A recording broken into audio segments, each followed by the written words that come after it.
that is it. There are 2 days left, and the NFL season is about to begin. 2 more days until the Dallas Cowboys and the Philadelphia Eagles kick it off, and our 5 months of joy, sorrow, sadness, happiness, whatever it may be, will start. And everything that we've kind of done for the last almost about like, I guess 7 to 8 months of best ball drafting will finally show some results. We'll finally know whether or not our picks in the first 2 rounds were worth it, whether taking Rashee Rice and holding off until week 7 till when he makes his return is worth it. But a lot of fun stuff happens. We can finally put some results, like I said, to our efforts when it comes to drafting, and we can see what happens. So yeah, it's pretty exciting. 48 hours almost left until the NFL season starts, and yeah, it's going to be quite the show with the Dallas Cowboys and the Philadelphia Eagles. Dallas is considered probably the Cincinnati Bengals of the NFC, right? A lot of shootouts if they can stay healthy. Defense probably won't be that great, but I guess we'll see what happens. Yes, we're taking one of the best pass rushers in the NFL out of their off their team and off their defense. Whether or not that makes a difference, it will probably, most likely, but at the same time, I don't know, even with Micah Parsons, I'm not sure how great that defense would have been anyways, but let's see what happens, right? If they are indeed a team that's going to be throwing quite a bit, we do have, still some value left, but although with all that talk about, CeeDee Lamb and Pickens being the next Chase and Higgins, we could see a lot of shootouts for Dallas. So it's gonna be fun to watch and see what happens with Dallas this year. Pretty excited to see if that offense is as good as it's advertised. Yeah, we'll go from there. So let's get started. Let's do a puppy for draft just to get warmed up. Let's get going on this one.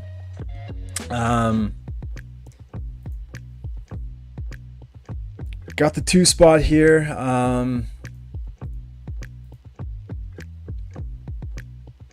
And so far the consensus is is the final ADP of the season. CeeDee Lamb's kind of taking the shot up, right? He's really taken over Saquon. Even Jahmyr Gibbs is finishes off as the number 4 pick in ADP with an underdog. So quite different from when we first opened up best ball season. Jamar Chase has always been the consensus number 1. Bijan was probably number 3, I think, to begin with, and then we had Saquon at number 2. So a little bit of change, obviously, when it comes to the final ADP. But interesting to say, CD's just kind of gone up, I think, from the last couple of weeks, just for the whole talk of their offense and how they're gonna have to play from behind and all these other things. So yeah, we'll see what happens when it comes to the Dallas Cowboys, but let's get started here. Let's start off with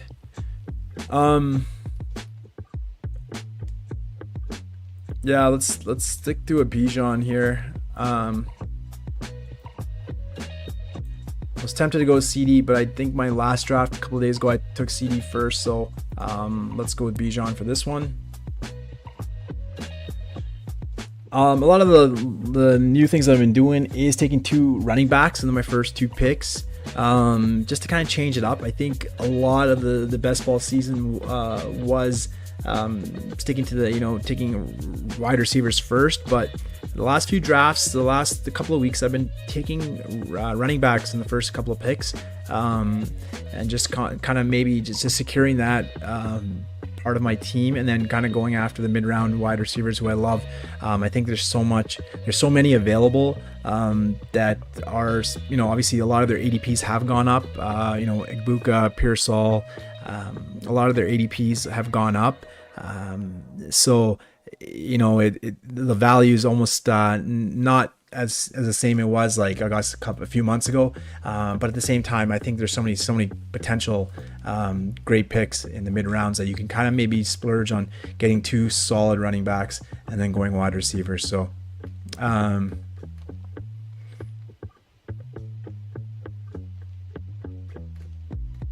just trying to go through the news, I guess, before my picks. So we're going to have Diggs is going to be healthy and ready to go for week 1. Hollywood Brown looks like he's good to go for week 1. Gabe Davis signed with the Buffalo Bills. So cue the Gabe Davis 3 touchdown game in the playoffs. But I think that's probably the best landing spot for him from, a coaching staff that probably knows how to use him well. So Gabe Davis back in Buffalo. And suddenly that wide receiver room gets kind of crowded, right? We got a lot of guys, probably masters of none though. When you have Keon Coleman, Josh Palmer, now you have Gabe Davis. Shakir's most likely going to be in the slot anyway, so that's fine. But it just takes potentially for a team that doesn't pass much, mostly running focused. You're going to be losing out. Just kind of the targets get more divvied up than we had hoped. So I just like if you just take Josh Allen and maybe take a 1 pass catcher, but I don't think you need to stack him with more than 2, just because like that passing offense is so vague. You don't have no idea where the ball's going to go.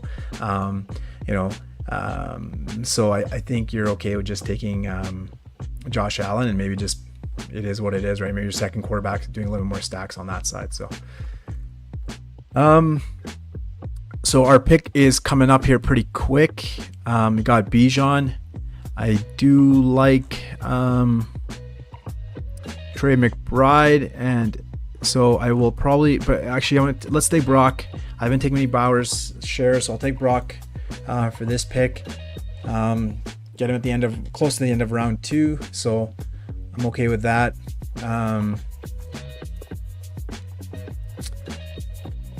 Who do we have available to us now? We got Lad. Let's take Lad. Mr. Lad McConkey here. Getting a little bit of value on both my picks here. So Lad kind of falls to me in the 3rd round, which is not falling. He's been kind of going around that area. Like I was kind of mentioning before, a lot of steam on the running backs now. And so those are kind of going in the mid 2nd rounds, which is kind of starting to push Lad back and back. So for my draft, I'll take it. It is what it is. 3rd round Lad is not bad. And then I got Brock Bowers, almost pick 23. So close to the end of the 2nd round, I'll take that as well. It would have been between him and McBride, but I do have a lot of McBride shares, not enough Brock Bowers shares. So I'll take Brock. And then my team so far consists of Bijan, Robinson, Lad McConkey, and Brock Bowers. So we'll go from there. Probably look for a running back next to see which guys are available. Otherwise, hold off and maybe just look for the value after ADP of 100. Quite a few names available at that point, but we'll see what happens when it comes back to our turn.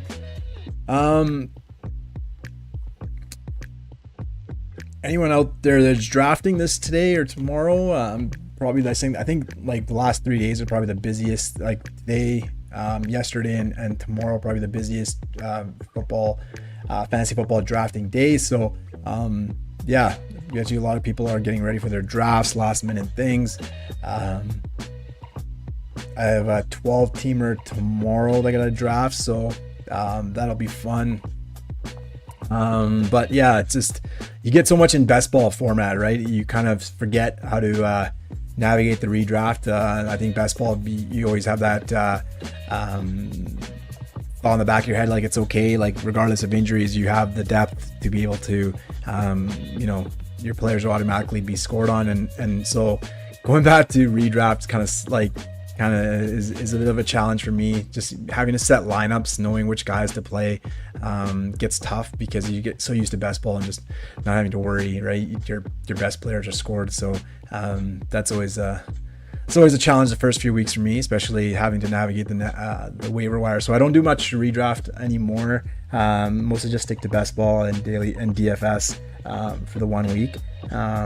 So But yeah, I know it's always fun to get together with friends and just do a couple of drafts and a couple of leagues just to kind of, keep in contact and shit talk each other. That's always fun to do.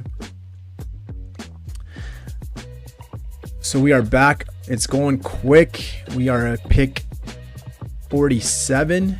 I think I'm liking some Cortland Sutton here. So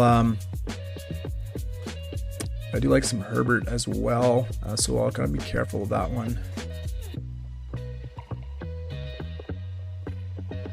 Let's just take Cortland Sutton and we'll figure it out. I ideally would like to get one of the quarterbacks, so either Justin Herbert or Bo Nix, but they do fall on the same bye week, so have to choose one over the other. We'll figure out which one's available. The good part about Nix is you can get a lot of their the depth later in the draft, the wide receivers and running backs. But let's take Micah Egbuka here. My next one. So we have a team of currently Bijan Robinson, Ladd McConkey, Cortland Sutton, Micah Egbuka, and Brock Bowers. So I didn't really like, I don't know. I haven't been drafting a lot of Brees. I feel like Brees is the one player that's going to be like, no one's drafting him, and then like off the gate, it's going to have a awesome few weeks. So that always happens. The guy that kind of falls into the balls all summer long is the one that kind of has the best start to the year. But we'll see what happens with that. But interesting. Yeah. Brees Hall was going in the second round, end of the second round, and now he's fallen all the way down to, where did he just go right now? So the fifth round. So I think he's probably had the biggest drop without any injury concerns, right? Like I understand if a guy's dropping because of injury, like, for example, a Joe Mixon, but Brees Hall, no injury concerns. Just coach speak about his role in the offense and about potentially being a split backfield. And now he's fallen almost 3 rounds just because of that, right? So crazy to see. Potentially a value, everyone, there's so many different things. Like he's either going to be part of a split backfield and there's not enough standalone value. B, he gets traded to a really good situation where he's the man and he's playing all 3 downs and there's no split concerns. That's a possibility. And then he's going to go off.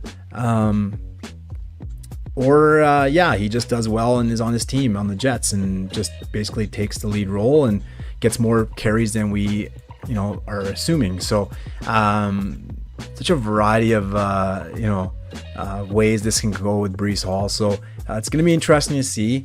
Like I said, biggest drop I think I've seen for any player without any injury concerns. So, let's see what happens with Brees Hall this year.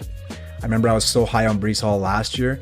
Thought that with, and it's a little bit about Aaron Rodgers coming in, him preferring to pass, and just seemed like Brees Hall just wasn't himself.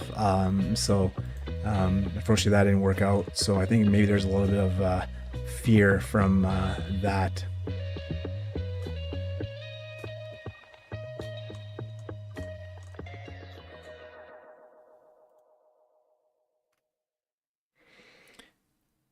Okay, Pacheco goes. So I'm going to take a Juwan Jennings share here. And then I'll maybe see if I can get a Swift, or I might just go...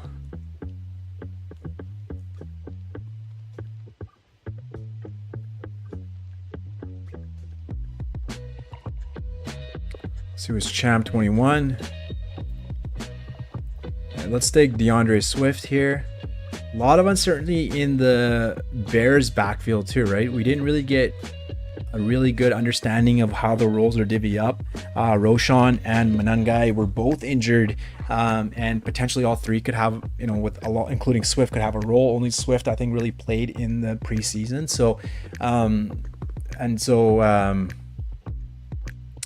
on that one, I'm just not sure as to the best for how to attack the Bears backfield. We got a question in the chat. Corbin Malat, Pearsall or Adunze. Initially, I was with Odunze, but I think now I'm with Pearsall just because of the uncertainty with Juwan Jennings. He did come back to practice on Monday, so it looks like he's good to go. But I think even with him there, like Pearsall is still going to have a big role in that 49ers offense. So I'm going to I'll take Pearsall for this one. But it's really close. Like, I don't think you can go wrong with either one. But I think just right now, given the uncertainty of the wide receiver room in San Francisco, I think Pearsall is a little bit more safer bet right now going into this season. Thanks for your question, buddy. Coming up here pretty quick on our what round are we even on now? 8th round. And for everyone here, please like and subscribe if you can. Just helps me a ton. So, but definitely feel free to drop your questions.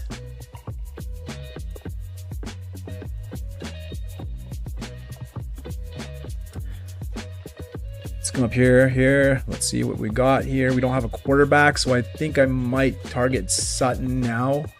I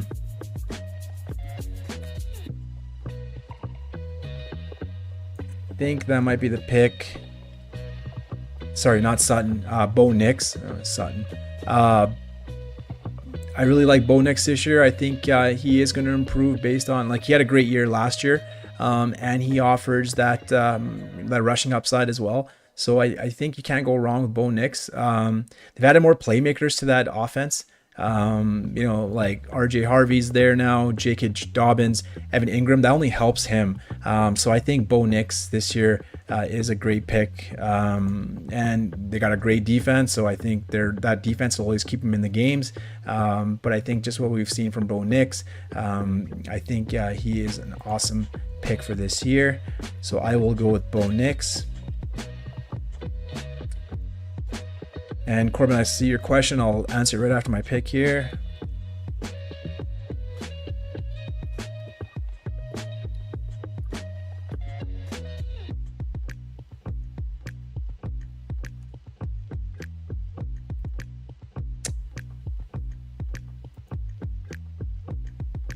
I'm going to take the value of Jordan Mason dropping pretty far here.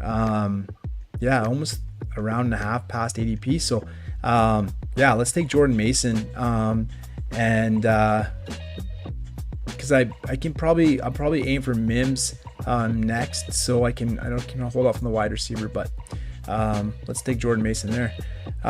Corbin is back. Yeah, okay, because I messed up and took Odunze and left Igbuka thinking I could get him a few picks later, and someone took him, and now I regret not taking Igbuka. Yeah, unfortunately, everyone's kind of caught on Igbuka. It's all out there. Whoever watches any fantasy like stuff on social media or YouTube has gotten to know Igbuka just because of all the injuries and how much he's been like shooting up the draft board. So, yeah, unfortunately with Igbuka, yeah, he's a known commodity now. Early in the best ball season, I don't think anyone would have known if he had drafted earlier. But yeah, given Igbuka's rise, he is well known now in the draft circle. So I don't think you've messed up. Like, if you got a Dunze, that's fine too. At the same time, we have to remember Igbuka's still a rookie. We have no idea how he's gonna, like, we predict he's going to do well, given he's part of the Tampa Bay offense. But at the same time, he's still a rookie, and even though Odunze is a second-year player, I feel like he is going to be the primary target on the Bears offense. A lot of the offseason talk in training camp and preseason has been how Caleb Williams and Odunze's connection has been going really well. So I think Odunze will be still a great pick. I don't think you messed up in any way. We still don't know much about what's going to happen, obviously, as the season plays out. But yeah, I think with Igbuka, I think his scoring will be very heavily in the first few weeks until Godwin comes back. And obviously when Godwin comes back, we don't know what's going to happen with that offense, right? Of where anyone's going to play. And when they play, I mean, like, where they play in the slot or where they play outside. Yeah, when Godwin comes back, obviously there's another mouth to feed. And also you have a good running game with Bucky there. So, like I said, I don't think you messed up in any sense. guys are gonna be taking it is what it is, but I don't think you missed out, or you'd had a really bad pick by taking a Dunze. So I think you're still fine. Let's take Marvin Mims here. So I do have a few 12-week buys. I could have taken Keelan Allen as well, but just because I have Bo Nix, I'm going to stick with the Marvin Mims, who potentially could be the wide receiver too if Sean Payton, that little POS liar, doesn't just always says one thing and then does another. So right now, so far, preseason showed that Mims was playing a lot of snaps with the first team. Looks like the wide receiver too. He did have a great ending towards last season where he put up a lot, got some more playing time and showed what he could do. A deep threat. It's got that speed. So just hoping, like I said, that Sean Payton sticks to playing him. So a little tricky here, but let's go with Tootin.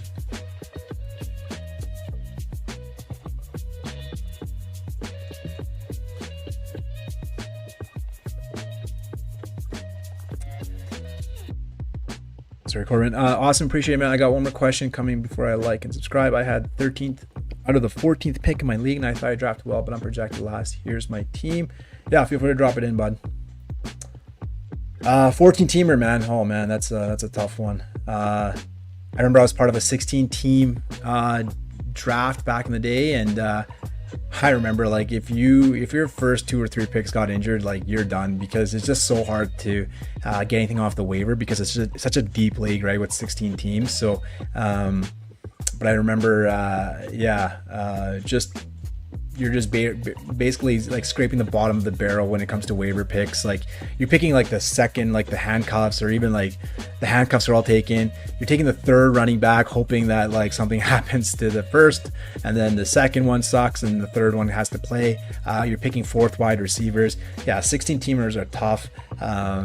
You got to have a lot of knowledge about like depth charts and know what's going on. But like I said, if you get one of your top players gets injured, it's really hard to make that up, given like the number of players that are available on the waiver wire. So let's go ahead and go through the team here. We got a 1-4-5-1 build. We have Bo Nix as our quarterback. We have Bijan, DeAndre Swift, Jordan Mason, and Bichelle Tootin as our running backs. And our wide receiver room consists of Lad McConkey, Cortland Sutton, Emeka Egbuka, Juwan Jennings, Marvin Mims, and our tight end is Brock Bowers. So I will probably look to go for a second quarterback. If Herbert is available, I think I'm going to just do it. And then I might just do a three quarterback build, even though I probably would want to stick to 2 given I have Bo Nix, but it is what it is, just to cover the bye week. That's all I'm doing. So I'll see if Herbert's still available. If not, that's okay. And I think I'll target Geno later in the draft. I think I'll see if I can get a wide receiver as well on the way back.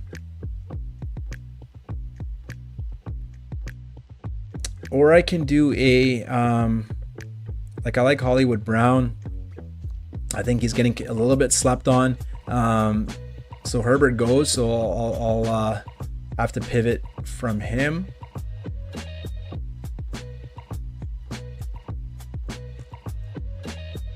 Penix was my backup, so I can't go there.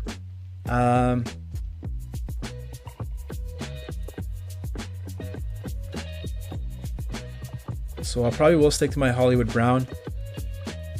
For Hollywood Brown, the only thing is he gets a lot of flack for being injured all the time, which is true. That's the biggest concern with him. But at the same time, with Rashee Rice out for a few weeks, he is going to have a role. So for now, I will stick with Mr. Hollywood Brown.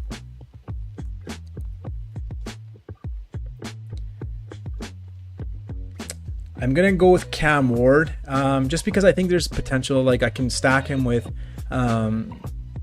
Aminar or Chig Okonkwo later in the draft. So I'll take him for now as my second quarterback.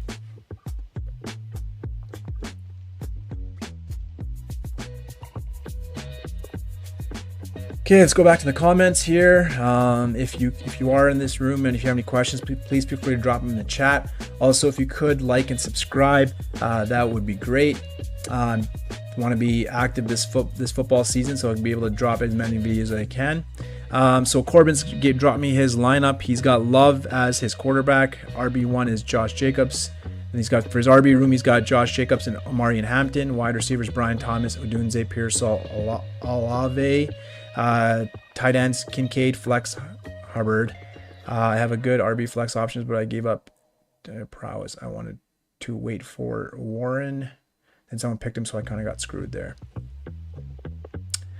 So yeah, there's the tight end room is a little bit with Kincaid is obviously very unknown. We were talking about in the beginning of the stream. They added Gabe Davis, which I don't think it's a big I don't think it's going to affect a lot, but at the same time, it's just adding another pass catcher to a room that, to a team that doesn't pass as much and prefers running the football.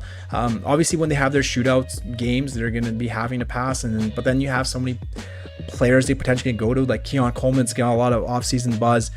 Kincaid, hasn't done anything since the first 2 years, but apparently now he's going to be back in his third year, so a lot of unknowns. You have Shakir still there. Then they added Josh Palmer and now Gabe Davis, and they still have a good running game with James Cook and Ray Davis. So yeah, Kincaid is kind of like I don't know if I would. Tyler Warren would have been a great pick if you were able to get him. But I think the same thing with Buka. He's starting to kind of stream up as people get to know him. So.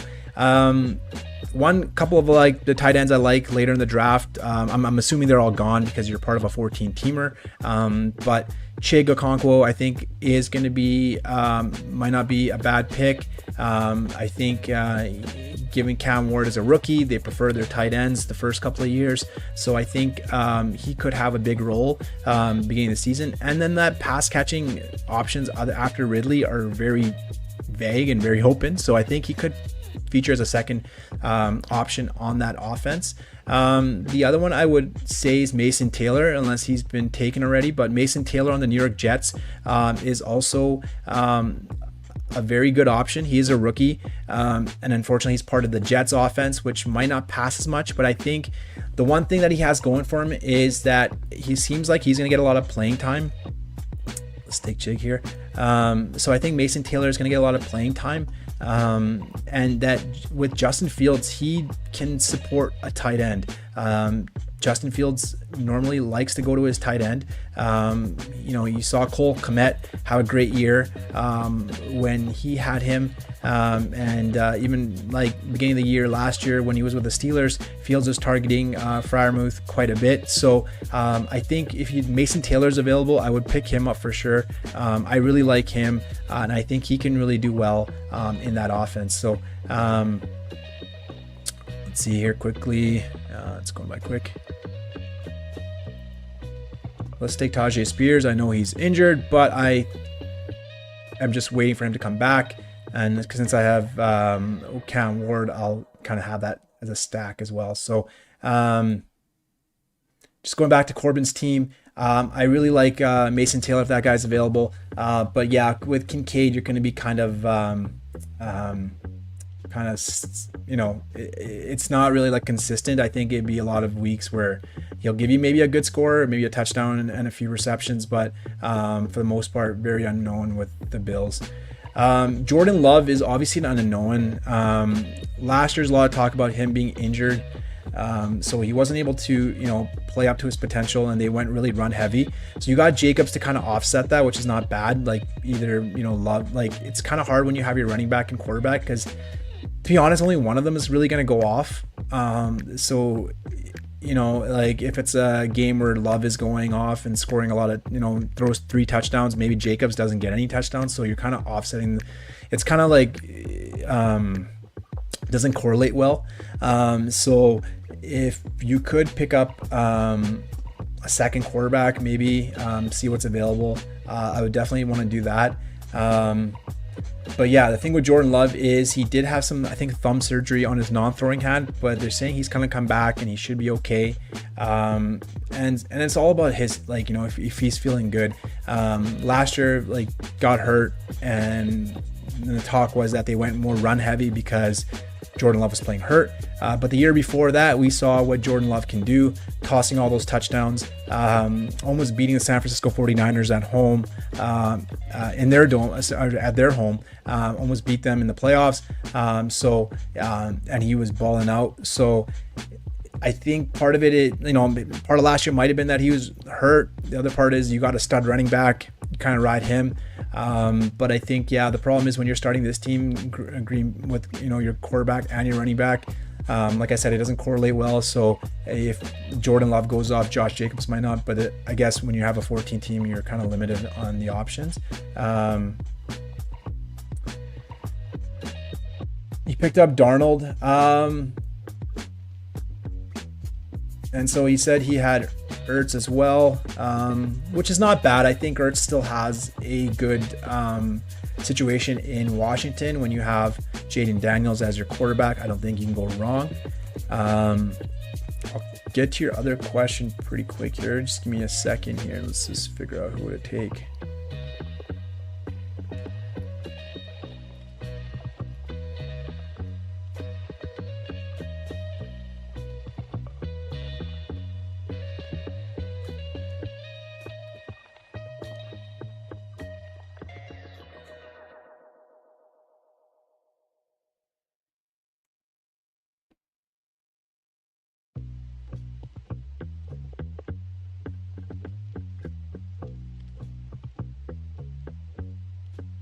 Might as well go balls out if Troy Franklin doesn't get picked here. Let's take Troy Franklin to have all three wide receivers of the Broncos. I am very heavily on the Week 12 bye, so I'm going to have to maybe pick up a second, another wide receiver. So this might be a 2-6-8-2 build where I'm kind of relying on Bo Nix and Cam Ward to carry me out throughout the season.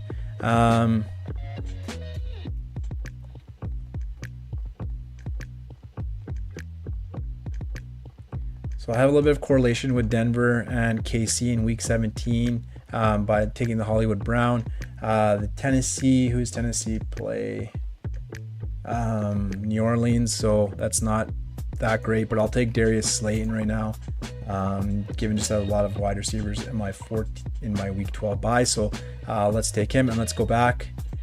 Sorry. I picked up Darnold off the waivers. Russell and Jones were the only ones available. Yeah, I guess you can't go wrong with Sam Darnold. Obviously, a lot of unknown there because they're installing a new offense with Clint Kubiak. So, if that offense is anything like the Saints were the first 2 weeks of last year, then you got a awesome pick with Sam Darnold. But if you're going to be, it depends if you're streaming. If you're streaming, like I really like Daniel Jones's matchup week 1 at home versus Miami, which potentially could be a shootout. There's been a lot of talk about Miami's defense, which might not be really good, especially their pass defense. It could be very suspect. They only added Minshew Fitzpatrick from the Steelers, but then they got rid of Jalen Ramsey, and their starting cornerback, his name is Storm Duck. As a starting wide receiver, I don't think you're scared to go against a guy named Mr. Duck. If Mr. Duck is a number 1 cornerback, I take all this back. But from what I've read and what I've heard so far, the Miami defense might be really weak. So I think potentially you might have a great streaming option with Daniel Jones this first week. I'm not saying Daniel Jones is going to be awesome the whole week, the whole season, I mean, but I think the first week could potentially surprise people. And they're at home in the Dome, so I don't have to worry about hot weather in Miami. They'll be playing at home in Indianapolis under the Dome. And Miami, we know, can potentially put up a lot of points, which means that Daniel Jones will have to throw quite a bit. And his pass catchers are technically healthy. So you'll have Pittman, you'll have Josh Downs, you'll have Tyler Warren available to him. So I don't think maybe and at the same time, I don't want you to drop Darnold and pick up Jones and then you get screwed. Obviously, there's a lot of unknown when you come to the first week of the fantasy or the first week of the NFL season. There's so much unknown, especially when there's new offenses. But at the same time, yeah, if you're streaming, like Daniel Jones might not be a bad play, right? But like I said, Seattle has the first, I think their matchup is against the, sorry, give me just 1 second here. Seattle's playing San Francisco the first week, so it's a divisional game. It can go either way.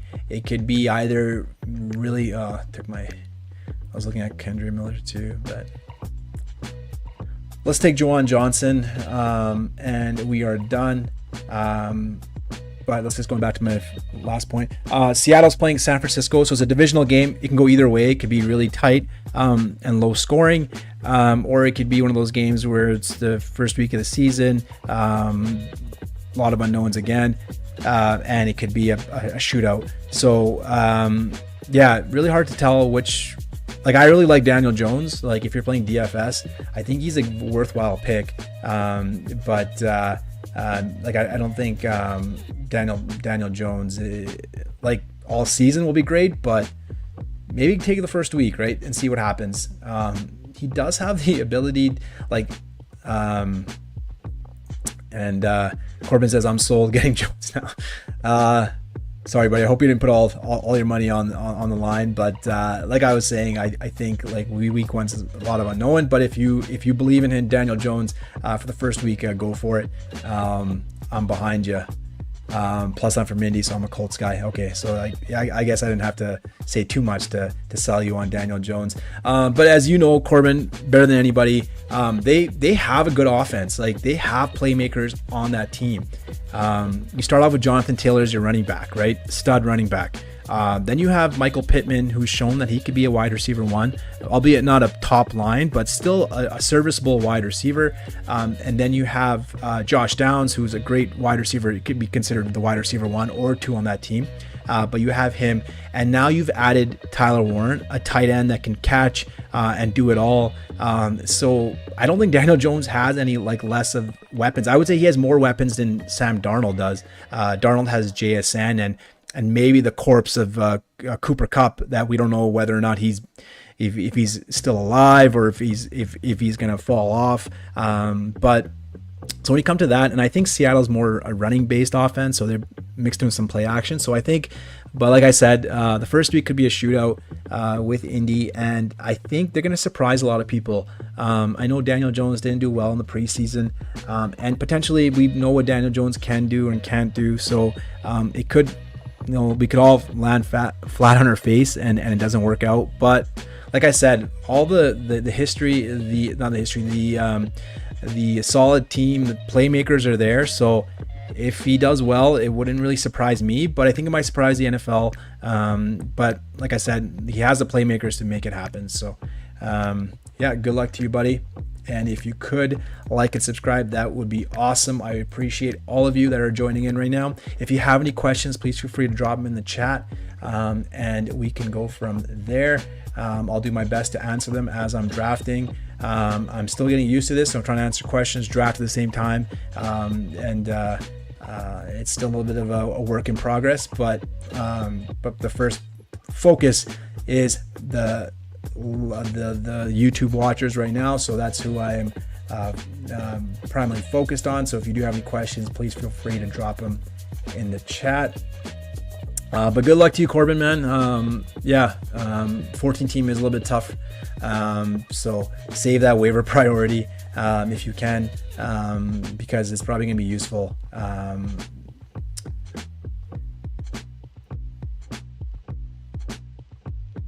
And moving on here, so Corbin, I definitely will thank you so much, my man.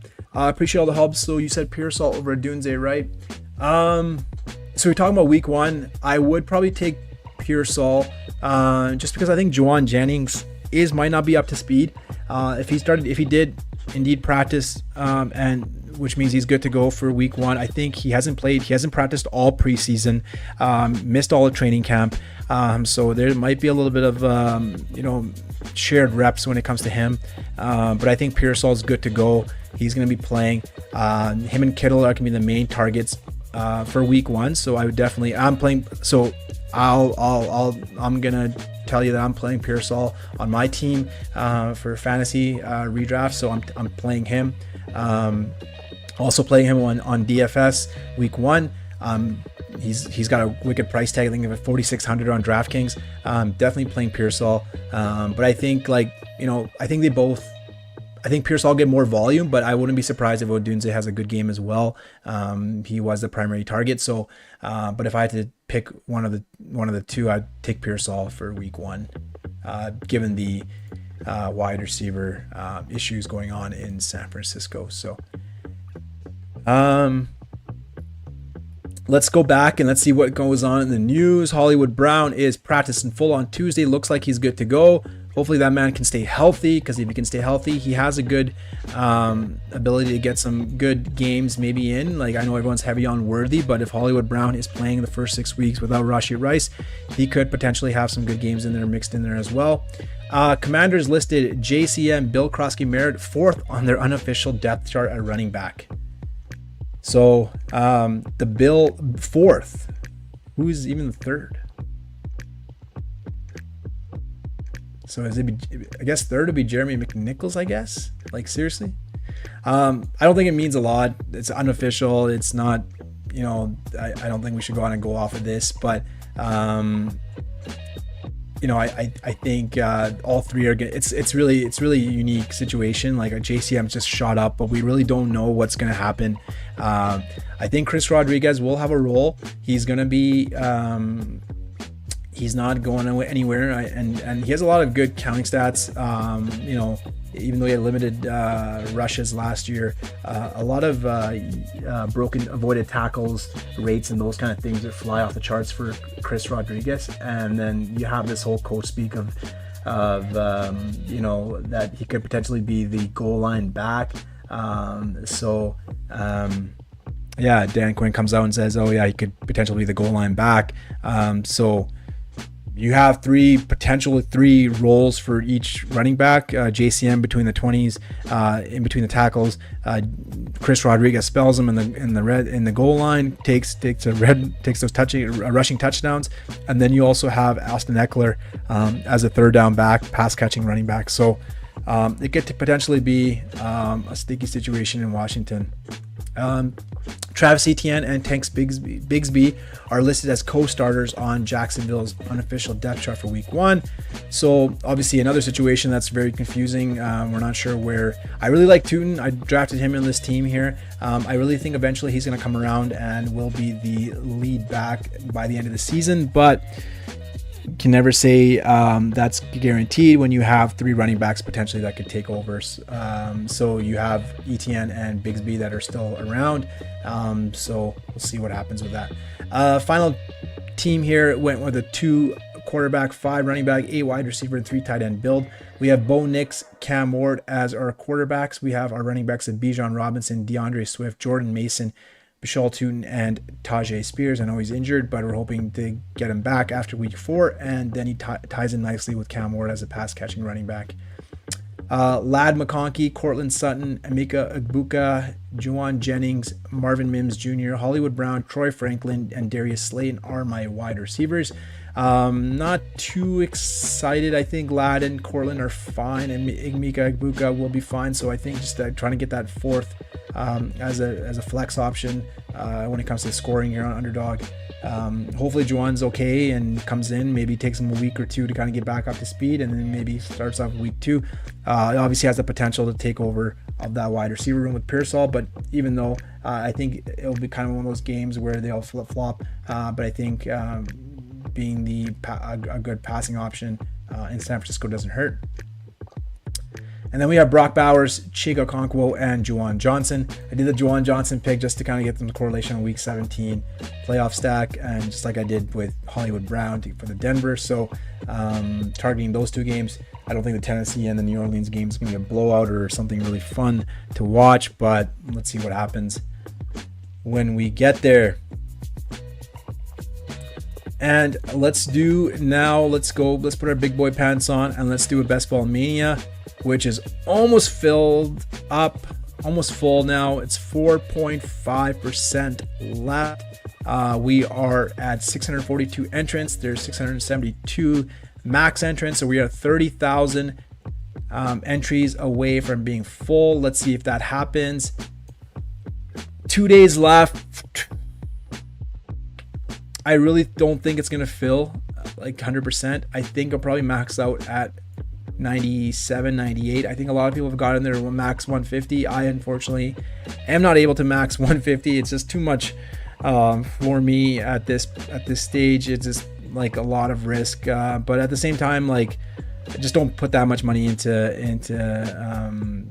those best balls. I love the $5 tournaments just to kind of get my draft in, but I ideally like to get about 25 teams in max, because it is a lottery ticket. There's so many teams. It's so hard to be unique after like a certain number of teams. Like I commend the people that do 150. It is very a very enduring process, but for me, I can really just do about 25 to kind of get the exposure that I want all around. So with that, let's get started here, and let's move on to our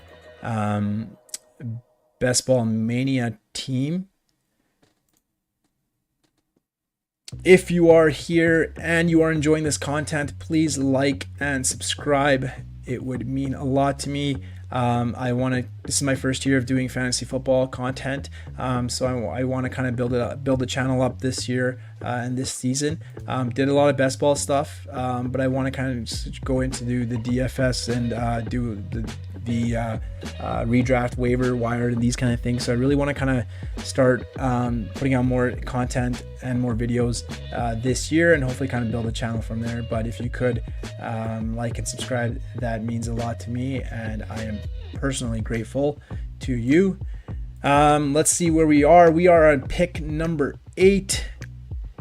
I love some CMC, but I don't think he's going to get there, so I will probably have to look at a wide receiver or potentially a running back. Like I was saying before, I've been taking a lot of running backs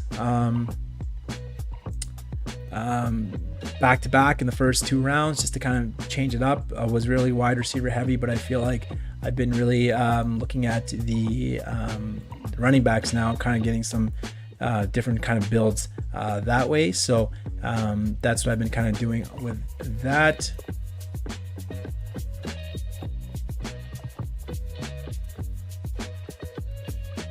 So I would love if CMC drops to me. Chances are he won't. He's starting to go earlier, but I was just kind of looking at some drafts before. Kind of like the pre-draft best ball. I did a few of those as well. And CMC was going like pick number 16, right? Everyone was kind of scared about his injury, but now that he's got a kind of a clean bill of health, he's no longer that's no longer a concern.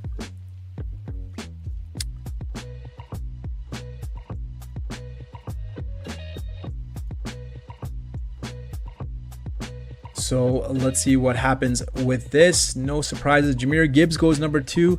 A little bit of a surprise there, but not really.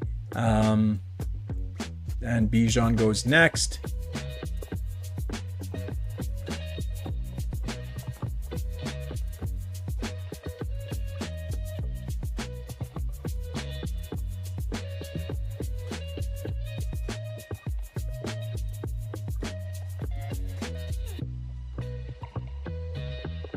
So I'm just trying to kind of check my exposure a bit.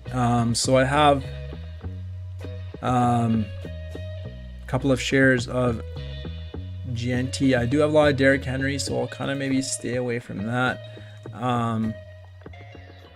So I guess CMC will probably go. Let's see if he does come around. No, he doesn't.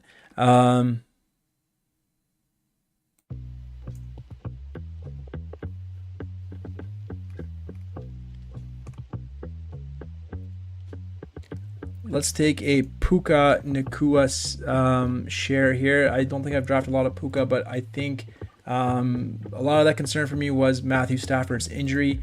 So he seems like he's okay and good to go. So let's take the risk of taking Puka, who's been falling. I took him a little bit earlier here. ADP of 12 when his ADP was originally 6 or 7 to start off the best ball before training camp. So a lot of worry about Matthew Stafford has dropped Puka, but I kind of restored his glory of ADP and brought him back. I'm taking him with my first pick.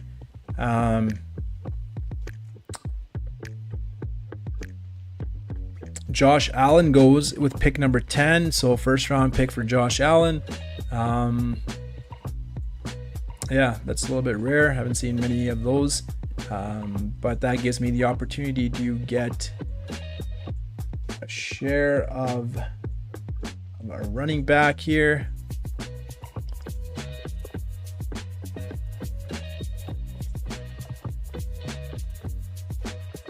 So it's either I go two wide receivers.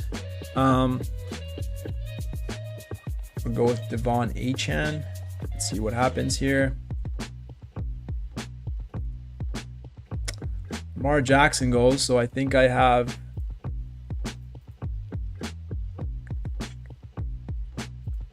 let's take Drake London here. I really like the Drake this year. And actually, naturally, I think the Rams play on week 17, so I get that natural correlation. So, but let's just go with the two wide receiver build again. Let's see what I can do by maybe just going with a hero RB, picking one running back the first few rounds. Let's see what I can build. Ideally, I was between him and Achane, Drake and Achane. So I think for this build, I'll just go with Drake, and let's build that wide receiver room.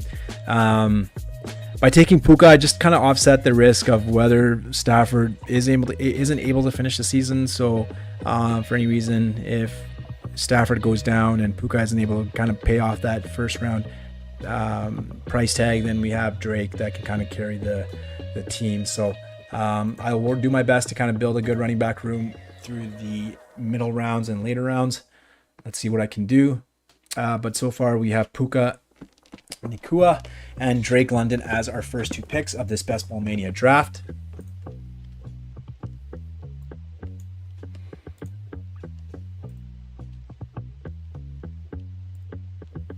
So if you have any questions, please feel free to drop them in chat, and we can discuss your team, discuss any DFS takes you might have for this week one.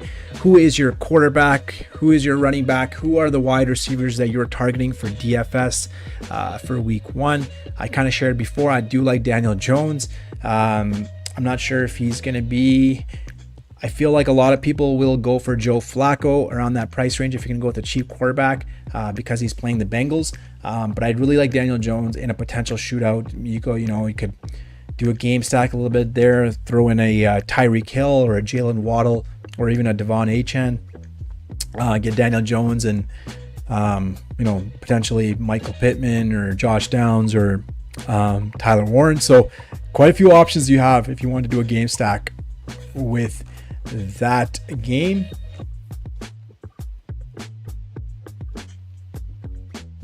So coming up to pick 32 now.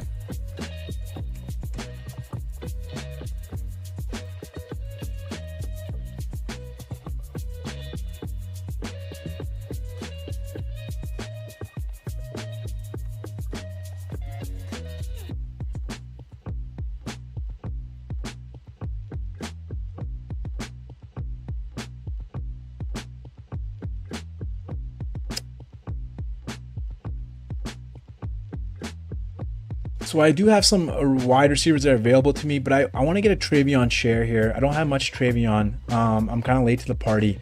So I'll take Travion Henderson here. I think Travion next year for sure will be a first round or second round pick.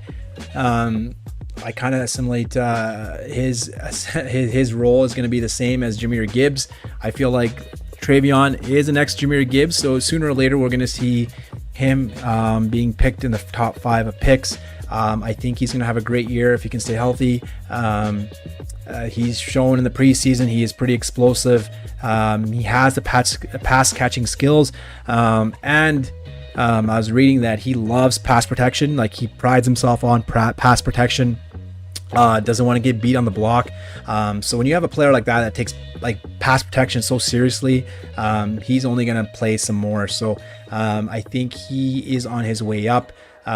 I think the first few weeks of the season might be kind of split with Ramondre Stevens. I think maybe for half the season, I think he's going to be splitting the carries. So he might not go off, but I think the second half of the season, if for any reason Ramondre fumbles or gets hurt, then it's to the moon for TreVeyon Henderson. So, and I guarantee next year he will be a first or second round pick, just given what I've seen so far from him. So, we are coming around here. So we have a little bit of value when it comes to JSN and Tet McMillan.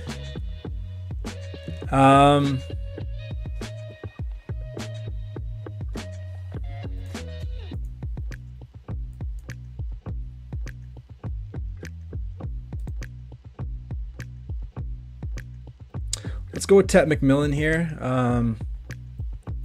I was potentially thinking of a JSN, but I want to go with Tet. I think just because I can maybe, I feel like this is going to be a 3 quarterback build, so I just like the ability to get Tet as my third wide receiver. I think he will have a big role in the offense to start off with. Jalen Coker going down in the slot, and then Adam Thielen being shipped out leaves him and Leggett really, and Hunter Renfrow has your starting 3 wide receiver sets. So I really think that he's gonna have a big role for him. So he's gonna have a pretty big role starting right out of the gate, and looked at the wide receiver 1 already. And if Bryce Young can kind of repeat what he did last year, late last year after the benching, when he came back to life, he could be in for a really great year to start off with as the top wide receiver for the Panthers. So far we have a build of 1 running back and 3 wide receivers. We have TreVeyon Henderson, and then we have Puka Nacua, Drake London, and Tet McMillan. And just trying to see if I have any correlation on that side. So no, we're good on that one. So I will pick here, and then I have a question in the chat, so I'll get to that question as soon as I make my pick here. Love to have Kenneth Walker drop to me if that happens. So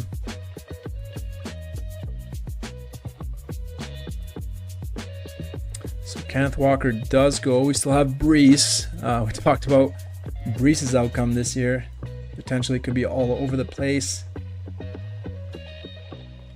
But like I was saying before, it's just crazy to say a guy that has no injury designation, no injury concerns throughout training camp falls so much as Breece Hall has, going from the end of round 2 to all the way down to like round 5 now. It's crazy. Coach speak is a real thing, man. Ridley goes, so let's go with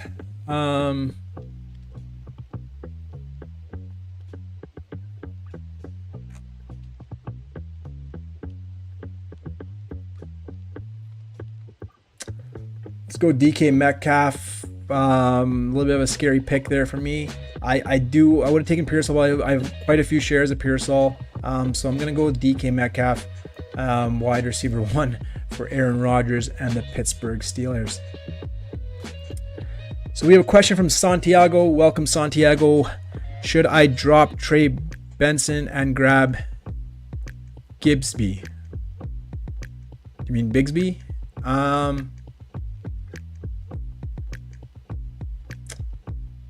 Could you give me some context, buddy, of your running back room and who do you have? Just give me some more information on that one, just to see like how many teams and is it PPR, non-PPR, and I can maybe give you some advice. When you have like Bigsby, if it is Tank Bigsby he's talking about, Bigsby and Benson, you're getting 2 similar players and obviously we know that Benson is the clear backup to James Conner. I don't think they're going to be splitting carries anytime soon. That's Conner's job. Bigsby's unknown. We don't know how that's going to play out, the situation in Jacksonville. It seems like he's going to get the early down work. But if you can give me some more information on your running back room, I can kind of help you out there.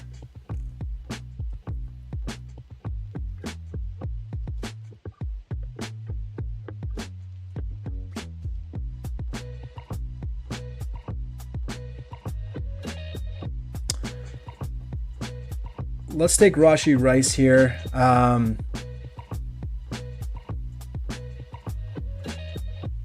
think it's not as bad as my wide receiver number 5. The only thing I might have messed up on is that Drake and Metcalf have week 5 bye, so I don't have him. They don't have both of them for 1 week out of the 6 weeks that Rashee Rice is going to miss. So there's a little bit of concern there. Maybe I should have thought about that before I picked him, obviously. But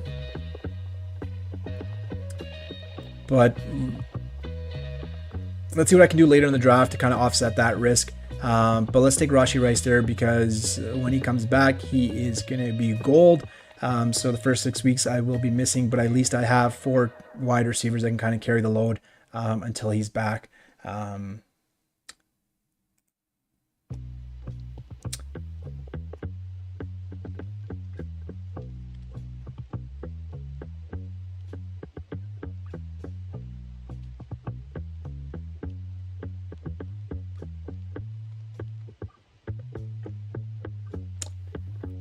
We have so far a build of 1 running back, 5 wide receivers. We have Travion Henderson, Puka, Drake London, Ted McMillan, DK Metcalf, and Rashee Rice.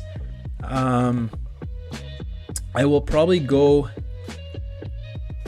tight end here, and should I take Mahomes?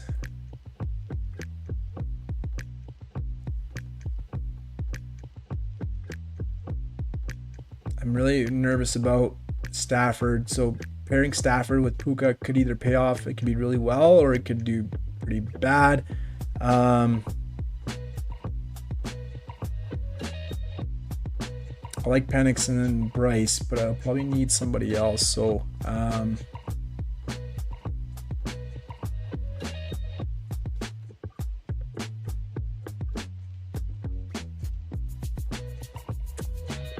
let's take Mahomes there. I don't have any shares of Patrick Mahomes, so let's take Mahomes there, and we'll figure out the rest. I'm not a big Kelsey fan this year. I don't think Kelsey's going to... I think it's pretty status quo when it comes to Kelsey. I think this is obviously his last year. The news about him getting engaged just means that he's going to play this last year out, and then after that, I think he's going to ride off to his billionaire wife's and the sunset. But yeah, interesting to see what happens. I don't know, like Kelsey, like I probably can get him as my pick here. I don't really love it, but I've kind of gone that route now with Mahomes. So let's go with Kelsey here as our next pick. Ideally, I would have liked Tyler Warren, but it just makes sense to go with Kelsey now that I've kind of committed to the Mahomes team and kind of get that stack.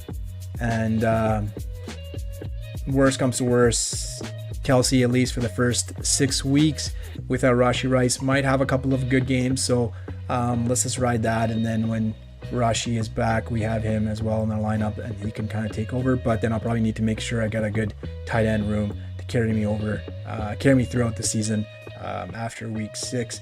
Like, I don't think Kelsey's going anywhere. He's still going to be reliable Travis Kelsey. But then there's so many more mouths to feed when you have all 3 wide receivers there, and then plus him. So, and he is a little bit older this year, so there's no guarantee of that. And let's go back to our chat. We have Santiago, who let me know. He has let me know that it's a 10-man PPR league. I have Josh Jacobs, Chase Brown, RJ Harvey, and Jordan Mason. And you want to know if you should drop Trey Benson and grab Bigsby. I don't like it. It just depends on you, man. It's what because they're both not PPR monsters. They're both just kind of like in between the tackle runners. Like Trey Benson is not really known for his pass catching, and neither is Tanks Bigsby. I think Etienne will have that role in the offense, and even Tootin to an extent will be the PPR, the pass catching running back on the Jags. I think you're fine. Like if it's a flex, I think you're fine by rolling out Jacobs, Chase Brown, and Mason to begin with until RJ Harvey kind of develops his role. Like you have Trey Benson. Obviously, if you had James Conner, then I would say keep Trey Benson. But at this point, I don't think you have any skin in the game. Like the only hope for Trey Benson to be relevant is if James Conner goes down in injury. Then you obviously have Trey Benson on your bench, and that's a smash because he will be starting for the Cardinals. But if you grab Bigsby, he does seem to have the first early down running role right now, so you could potentially get a little bit more out of him. Like I said, PPR wise, you're not going to get much, but at the same time, there is potential for him to be have a little bit more playing time than Trey Benson to begin the season. So I don't think it's a bad decision to go that way. So definitely think you can't go wrong by taking him. So.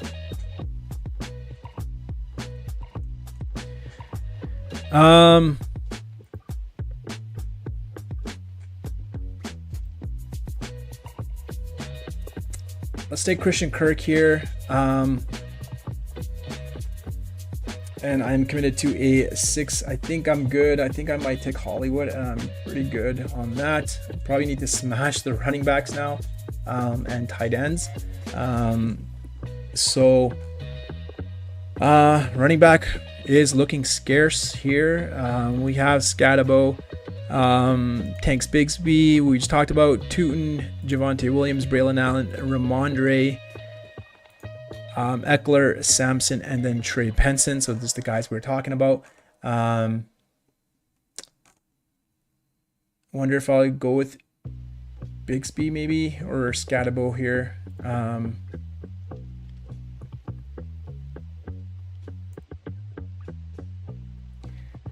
So yeah, just going back to it, Santiago, I don't like it. Just depends on it. You know, like I said, you don't have Connor, so having Benson on your bench, if he's not doing anything in the first few weeks, might hurt. So maybe picking up Bigsby, seeing how that Jacksonville plays out, would probably be the best. Let's think my pick, and I'll kind of go back and we can discuss a little bit more.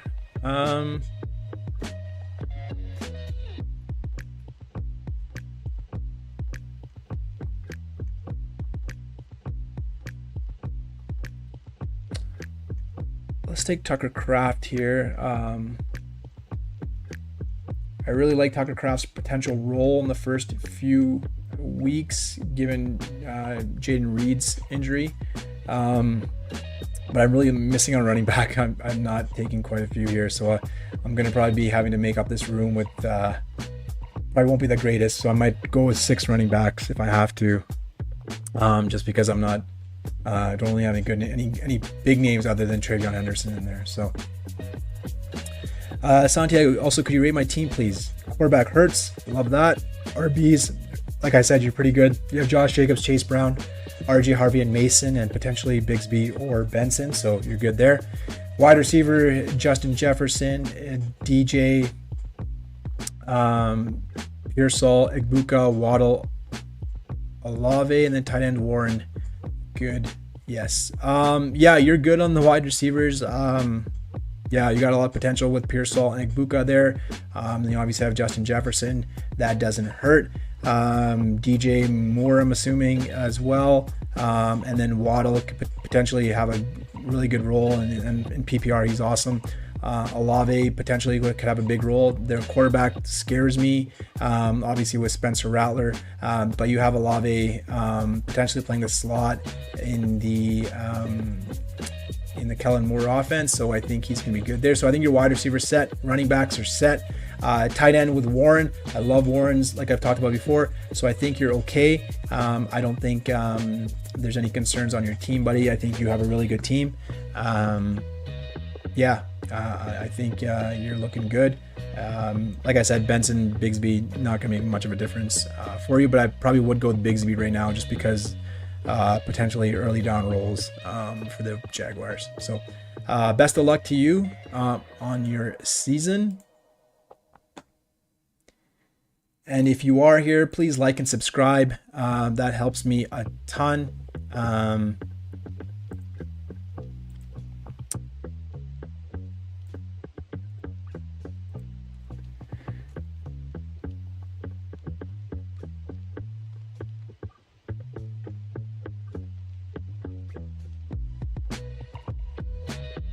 Let's go with Austin Eckler here.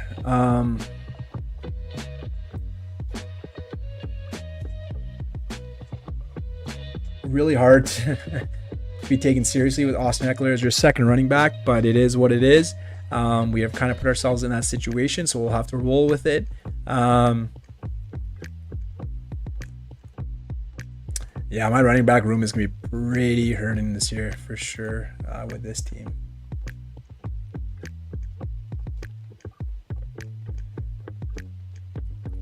I ideally would have taken over Tucker Kraft. I probably would have taken a running back, but there's only really Scatabo, so I think for that I would rather prefer Tucker Kraft. But yeah, it's this team is not looking that great. I am not very confident when it comes to having these teams.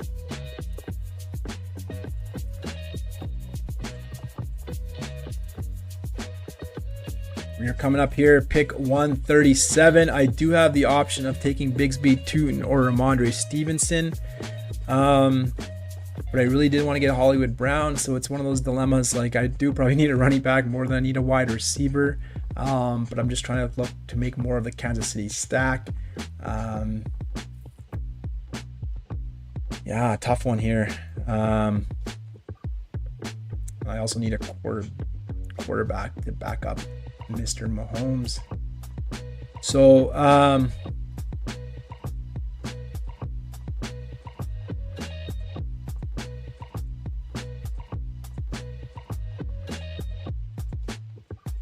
let's go with Hollywood Brown to kind of make that Kansas City stack. I am really going to be hurting for running backs. But hey man, I got 7 good wide receivers, so that's something. My wide receiver room is Puka, Drake London, Ted McMillan, DK Metcalf, Rashee Rice, Christian Kirk, and Hollywood Brown. The Hollywood Brown pick I just got to do just because it helps while Rashee Rice is out. So I think, even though I think Worthy is number one, at least Hollywood Brown could potentially be number 2 or 3 on those first 6 weeks with Kelsey. So yeah, we're going to roll with that. I probably won't get all of Ollie Gordon or Dylan Sampson, so I'm going to have to go dumpster diving here. Let's go Ray Davis. I also need a backup quarterback or a second quarterback for my team. Second quarterback for my team, either Penix, Bryce Young, to kind of make those stacks. And I don't know if I have the balls to go for Aaron Rodgers, but let's see what I have to do, because I gotta take some running backs here, because I only have Travion. I have Austin Eckler, so the room is hurting, people. The room is hurting. Didn't really plan that one out as well as I wished, but it is what it is. Let's see what I can kind of get out here. If Ollie Gordon lands, that would be awesome. Don't think you will. Yeah, Dick Curmudgeon has taken Ollie Gordon. The name checks out.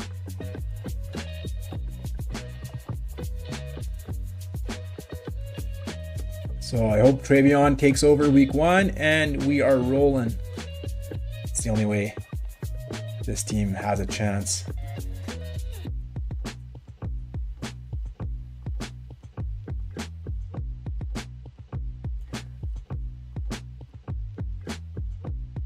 Oh my God. I hate to do this so label. Let's take Najee with the news that he's good to go.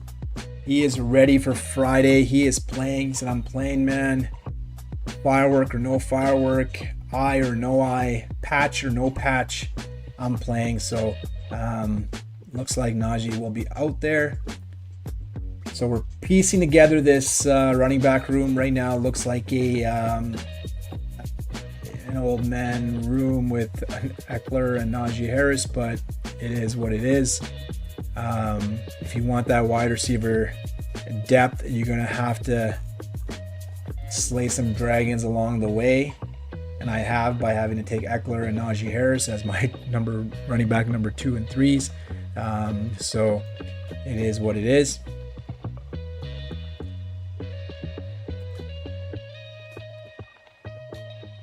If you are here in this room and if you're enjoying the content, please feel free to like and subscribe. And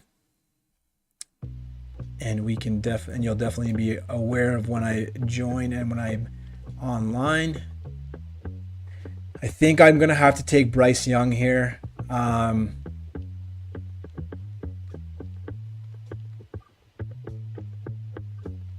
Because I have the Tet share, but let's see what Raytree does. Raytree is a very nice gentleman and lets me take Bryce Young. So I have my second quarterback to pair up with Tet McMillan. And maybe I will get a Jatavian Sanders tight end share as well. Mr. Rogers, I think you're done. I don't need you anymore.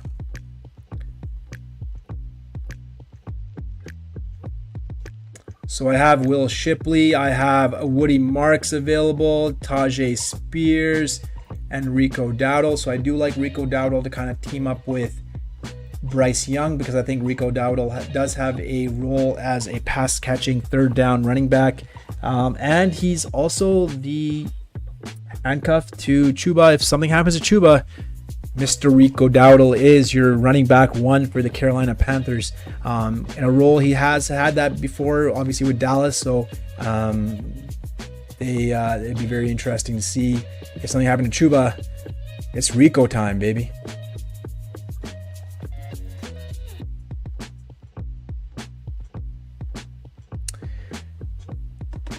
And we have Brian7 in the chat. Mr. Brian7. Iomanor or Thornton from the Raiders.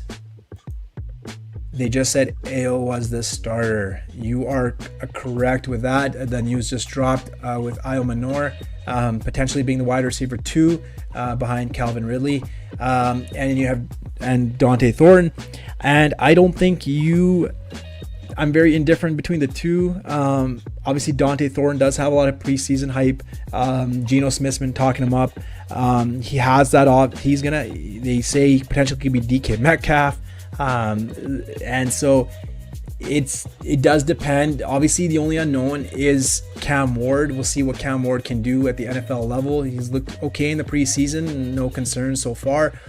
But when week 1 comes around and you have to play Denver Broncos the first week, it is a very shit just gets real. So really hard to say with your question, Brian. I apologize.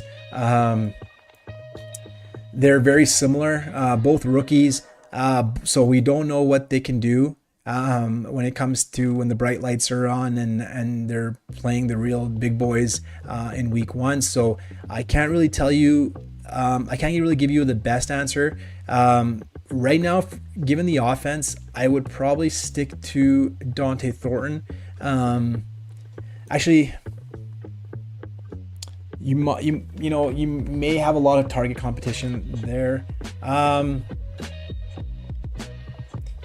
So Tennessee is very tricky. They don't have Iomanor could be either number 2 or number 3. Given I know Ridley number 1 as part of the as pass catching option. Chig could fall to number 2 or number 3, and then Iomanor could be either 2 or 3. So if I was going to say better opportunity, I would say stick to Iomanor. There's less target competition. compared to Las Vegas, where you have Brock Bowers, Jacoby Myers, and Genty is going to be heavily involved in the run game. So, like I said, both are rookies, so I can't really, we have nothing to go off of as to their potential when it comes to the regular season. So,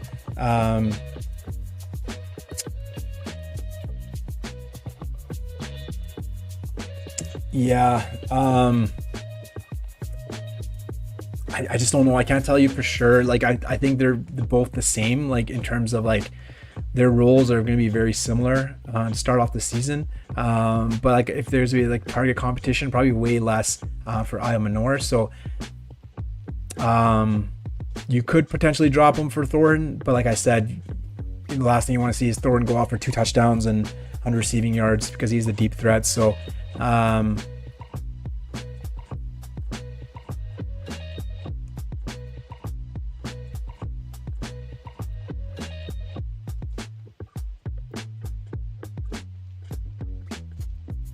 sorry.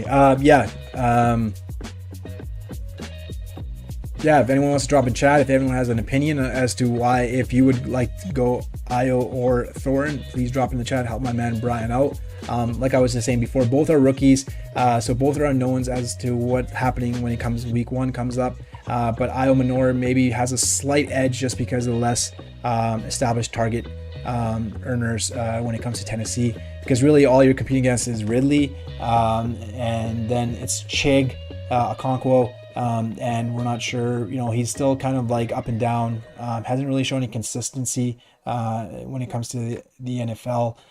He had a great ending to last year, but sometimes that happens and then they can't carry it over to the next year. So and we also have a rookie quarterback with Cam Ward, so we're not sure how he's going to do when the bright lights are on and he's playing NFL defenses for the first time. I think he's going to be fine. I think he's going to be serviceable, but yeah, always a little bit of worry there with a rookie quarterback.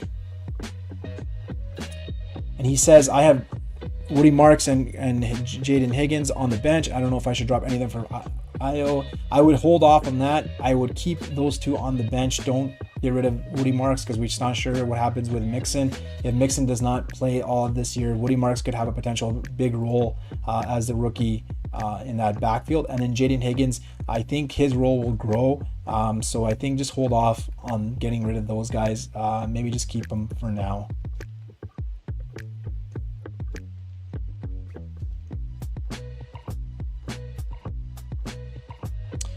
Love me some Taj Brooks. Let's take some Taj Brooks here.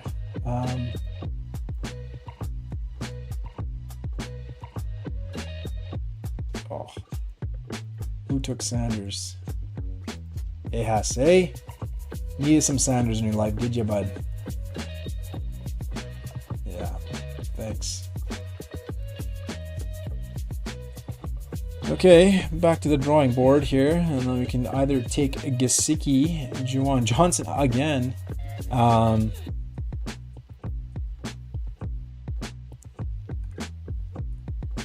or Higbee. Potentially take Noah Gray, but I don't know if Kelsey's fine. Like Noah Gray only had like 2 or 3, like maybe 1 or 2 spike weeks last year, where he put up a major point. So maybe I'll hold off on that.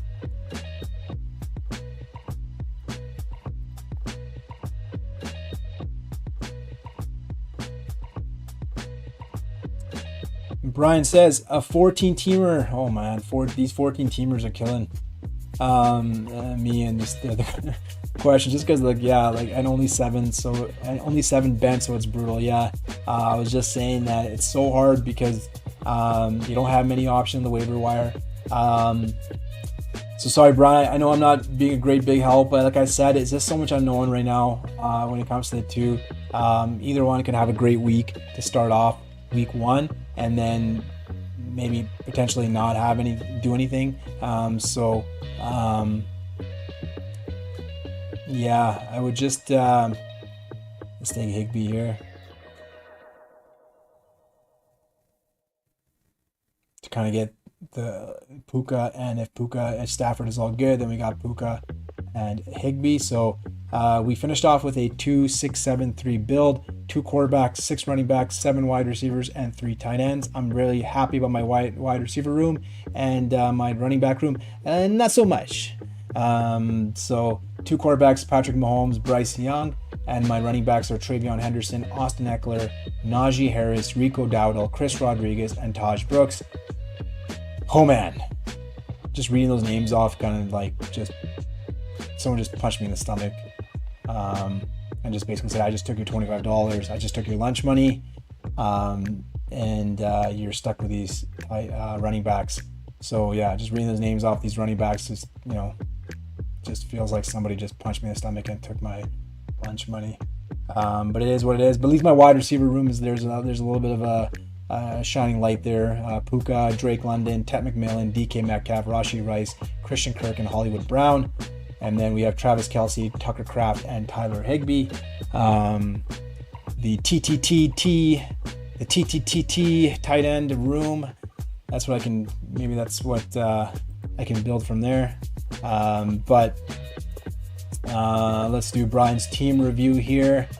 He's got Caleb as his quarterback and Trevor Lawrence. I love that. That's awesome quarterback room. Stick with that. Running backs, Achane, Henderson, Dobbins. I like your running back room too. Achane, Henderson, and Dobbins is awesome. And then your wide receiver room is Drake London, Mike Evans, George Pickens, and Jordan Addison, which you'll be missing for the first 3 weeks, but that'll come soon enough, and he'll be back for week 4. And then your tight end room is TJ Hawkinson, and you also have Jaden Higgins, Woody Marks, B-Rob, and Thornton on the bench. Not gonna lie, I really like your team, buddy. Brian, you are looking good, my friend. So whether or not you get Thornton or you get Iomanor, you're really just looking to cover for the first 3 weeks until Addison comes back. But I really like your first 3 wide receivers: London, Mike Evans, and Pickens. Like, that's awesome. You throw in Jordan Addison when he's ready to come, and you're all good. And then you have TJ Hawkinson as your tight end. I love that. And Achane, Henderson, Travion Henderson, Dobbins. I think Achane and Dobbins will be fine for the first few weeks until Travion finds his footing and eventually, like I said, maybe takes over. So you only start 2 wide receiver and 1 flex. You just kind of mentioned that right now as well. I just saw that here. So yeah, your team looks good, buddy. I would. Don't need to stress about Iomanor and Thornton. Like I said, if you have one like Iomanor, I would just give you the slight edge just because of target competition. But feel free to go with either one, and you can't go wrong. But your team, other than that, looks really good. I really like your quarterback room, Caleb and Trevor Lawrence. Both new offenses, both should be trending upwards given the coaches that they have. So I think they are going to be great picks there. Achane, if he's healthy, he's awesome. That's the only thing would concern would be is his health. But if he's all good, he's over the calf injury, then him and Dobbins can start off your season, and then eventually I think Dobbins plays against Titans the first week, so he has a good matchup, and then and you got Travion Henderson, so you're looking good. So please feel free to go on ahead, Brian. You are looking good, my friend. Thank you for that. And then we have Kyle here. Should I start Coleman and Shakir in the double flex, or should I use Myers or Ollie Gordon? I have Keenan Allen as well, I'm believing. Okay, yeah. So